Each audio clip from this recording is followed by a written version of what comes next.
नमस्कार विद्यार्थी व पालक मित्रांनो, मी ऋषिकेश कुलकर्णी आपल्या सर्वांचं वायब्रंट ऍडमिशन गायडन्स या आपल्या युट्यूब चॅनलमध्ये स्वागत करतो।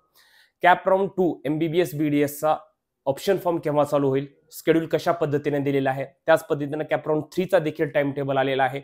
नवीन रजिस्ट्रेशन्स कोणाला करता येतात आणि सर्वात महत्त्वाचं म्हणजे राउंड 1 चा MBBS BDS चा कट ऑफ काय होता, आपण MBBS चा प्रत्येक कॉलेज वाईज कट ऑफ काय गेलेला आहे, गव्हर्नमेंटचा प्रत्येक कॉलेज वाईज कट ऑफ काय आहे, सेमी गव्हर्नमेंटचा प्रत्येक कॉलेज वाईज कट ऑफ काय आहे, जॉईन केलेल्या विद्यार्थ्यांचा SML रँक काय होता, त्या विद्यार्थ्याचा ऑल इंडिया रँक काय आहे, त्या विद्यार्थ्याचा नीटचा स्कोर काय आहे, असे प्रत्येक कट ऑफ आपण या व्हिडिओमधून पाहणार आहेत मित्रांनो। अगदी थोडक्या वेळामध्ये आपण आधी पाहूयात की एक्झॅक्टली कॅप राउंड 2 चा टाइम टेबल कशा पद्धतीने आहे हे तुम्हाला मी सांगतो। इथे बघा आता काय सांगितलंय त्यांनी, last date to resign round 1 join seat without forfeit of fees 25 तारीख। या 25 तारखेपर्यंत विद्यार्थ्याला ज्यांनी राउंड 1 ला ऍडमिशन घेतलंय आणि ती सीट जर नको असेल तर अशा विद्यार्थ्यांना कॅन्सल करण्याची तारीख 25 तारीख दिलेली आहे। म्हणजे एखाद्या विद्यार्थ्याचा डेंटलला नंबर लागला होता, जाऊन त्याने ऍडमिशन घेतले पण त्याला नको वाटतं, किंवा आता आजच ऑल इंडियाचा रिझल्ट लागलेला आहे, तिथे नंबर लागलेला आहे आणि आता इकडचं सीट कॅन्सल करायची आहे, तर अशा विद्यार्थ्यांना सर्वांना 25 तारखेचा वेळ दिलाय। पण ऍडमिशन कॅन्सल करणं हे कंपल्सरी नाहीये, ज्यांना कॅन्सल करायचंय त्यांच्यासाठीच आहे। विदाउट कॅन्सल पण सेकंड राऊंडला जाता येतं, त्याच्यामुळे हे कॅन्सलेशन फक्त ज्या विद्यार्थ्यांना करायचंय त्यांच्यासाठीच आहे, बाकी कोणासाठी नाहीये। त्याच्यानंतर बघा पब्लिकेशन ऑफ सीट मॅट्रिक्स, त्याच्यानंतर सीट मॅट्रिक्स 26 तारखेला येणार आहे। कॅप राउंड 1 चे जॉईन स्टेटस बघून 26 तारखेला आपल्याला कळेल की MBBSच्या किती जागा शिल्लक राहिल्यात आणि डेंटलच्या किती राहिल्यात। त्यानंतर बघा ऑनलाईन प्रेफरन्सेस कॅप राउंड 2 चे म्हणजे कॉलेजची चॉईस फिलिंग करण्यासाठी 27, 28, 29 असे 3 दिवस त्यांनी दिलेले आहेत, त्याच्यामध्ये चॉईस फिलिंग करायची। चॉईस फिलिंग मध्ये महत्त्वाचं बघा काय सांगितलेलं इथे त्यांनी असं सांगितलेलं की choice field during CAP round 1 will be null and void. म्हणजे काय आहे, राउंड 1 ला तुम्ही जी चॉईसेस कॉलेजच्या दिलेल्या आहेत MBBSच्या किंवा BDSच्या, तर त्या टोटली 0 होतात, त्या टोटली कॅन्सल होतात। राउंड 2 मध्ये तुम्हाला नव्याने चॉईस फिलिंग करावीच लागते। समजा तुम्हाला राउंड 2 मध्ये काही कॉलेजेस टाकायचे असतील तर ते पहिल्यापासून ऍड करावे लागतील, आधीचे चॉईस दिलेल्या ह्या 0 होतात, त्यामुळे पहिल्यापासून तुम्हाला चॉईस फिलिंग करायचीच आहे 27, 28, 29 या तारखेमध्ये। त्याच्यानंतर पुढे काय सांगितलेलं त्यांनी, त्यामध्ये पुढे सांगितलं आता याच्यामध्ये आता रिझल्टचं बघूया। रिझल्ट केव्हा लागणार आहे, तर result declaration of result cap round 2 चा 30 तारखेला लागणार आहे। ज्या विद्यार्थ्याचा नंबर लागलाय अशा विद्यार्थ्यांना ऍडमिशन घेण्यासाठी 1 तारखेपासून 4 तारखेपर्यंतचा वेळ दिलेला आहे, 4 तारखेच्या 5:30 वाजेपर्यंत। त्याच्यानंतर जरी राउंड 2 ला तुम्ही ऍडमिशन घेतलं आणि ते पण कॅन्सल करायचं असेल विदाउट फोरफिट, म्हणजे जी फीस 1000 रुपये असते ती पण कॅन्सल नसेल करायची, तर 7 तारखेपर्यंतचा वेळ दिलेला आहे अप टू 5:30। राउंड 2 ची सुद्धा सीट तुम्हाला पुन्हा कॅन्सल करता येते। आणि अशा पद्धतीने कमिटमेंट ऑफ अकॅडमिक सेशन काय दिलंय, 1 तारखेपासून चालू होणार असं त्यांनी सांगितलेलं आहे। हे झालं राउंड 2 बद्दल। आता इथे बघा राउंड 3 सुद्धा त्यांनी टाइम टेबल दिलेला आहे, इन डिटेल मी सेंड करतो ग्रुपमध्ये, तुम्ही चेक करू शकता। फक्त महत्त्वाचं सुरुवातीला एक सांगतो की online registration and session apply तुम्हाला राउंड 3 जेव्हा चालू होतो त्यावेळेस नव्यानं रजिस्ट्रेशन करता येतं। ज्या विद्यार्थ्यांना ही संधी कोणासाठी आहे, ज्या विद्यार्थ्यांनी आतापर्यंत रजिस्ट्रेशन केलंच नाहीये अशा विद्यार्थ्यांना राउंड 3 ला डायरेक्ट रजिस्ट्रेशन करता येतं, किंवा तुम्ही ऍडमिशन कॅन्सल केलंय आणि तुम्हाला असं वाटत असेल की मला आता डबल राउंड 3 ला जायचं आहे, तर त्यावेळेस तुम्ही हे रजिस्ट्रेशन करू शकतात। नंबर लागला होता, ऍडमिशन घेतलंच नाही, तुमचं राउंड 2 पर्यंत रजिस्ट्रेशन कॅन्सल होतं, मग राउंड 3 ला जर पार्टिसिपेट करायचं असेल तर तुम्हाला हे रजिस्ट्रेशन करावं लागतं। म्हणजे पुन्हा जसं आपण CET सेलला राउंड 1 च्या आधी फॉर्म भरला होता, 1000 रुपये पेमेंट, किंवा IQ कोटा असेल तर 5000चं पेमेंट, तर त्यावेळेस 6 फॉर्म, सर्व डॉक्युमेंट अपलोड करणे हे सर्व, तर त्याची तारीख आहे 9 तारखेपासून 13 तारखेपर्यंत हे रजिस्ट्रेशन करू शकतात। पण हे रजिस्ट्रेशन बघा इथे एक महत्त्वाचं सांगितलेलं आहे, this candidate will not be considered for BAMS, BHMS, BUMS, BPT, म्हणजे ग्रुप बी आणि ग्रुप सी साठी नाहीये, हे फक्त ग्रुप ए साठीचं हे रजिस्ट्रेशन पकडलं जाईल।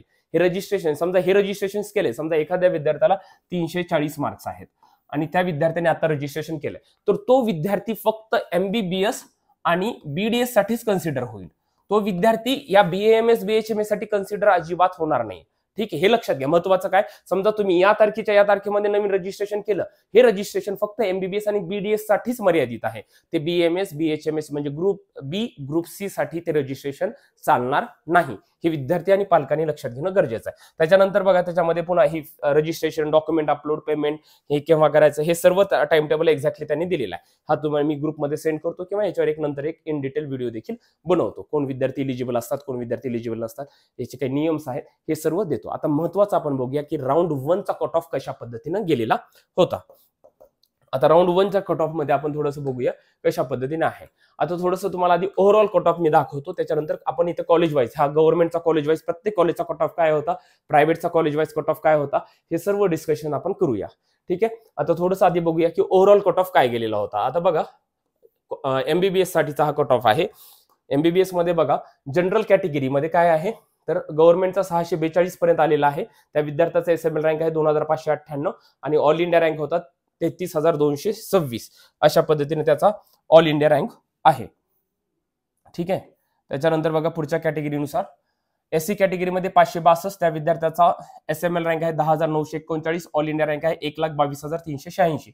एसटी मध्ये 432, व्हीजे 603, त्यानंतर NT1 581, NT2 625, NT3 637, ओबीसी 638 आणि ईडब्ल्यूएस मित्रांनो 617 कमी झालेला होता ईडब्ल्यूएस आणि एससीबीसी 635.